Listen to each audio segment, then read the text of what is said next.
First Chronicles chapter 26, verses 26 and 27 says, "This Shelomoth and his relatives had charge of all the treasures dedicated to the gifts which King David and the heads of the fathers of the households, and the commanders of thousands and hundreds, and the commanders of the army had dedicated.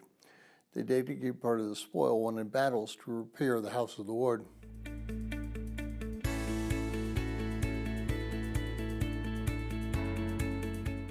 Well, if you're joining us in reading through this 9-day reading plan, today's reading is 1 Chronicles chapter 26, verses 20 through 32, and I encourage you to read that passage. So where is your heart? What do you long for? How passionate are you about your walk with Christ?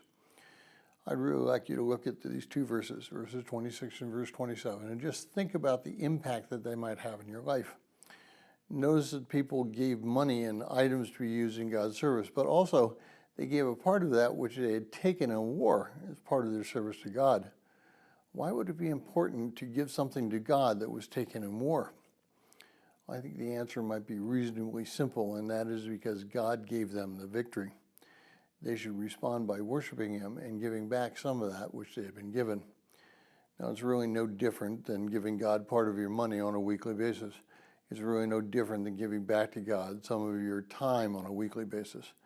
Everything belongs to God, and everything that you have has come from Him. Therefore, it is only right to recognize that and give that back to Him. Now, in certain circles, there's a real push for people to give a tithe or 10% of what they have. In other circles, people are just as passionate as saying that a tithe is part of the law in the Old Testament, and we should give to God as He leads us and not a prescribed amount.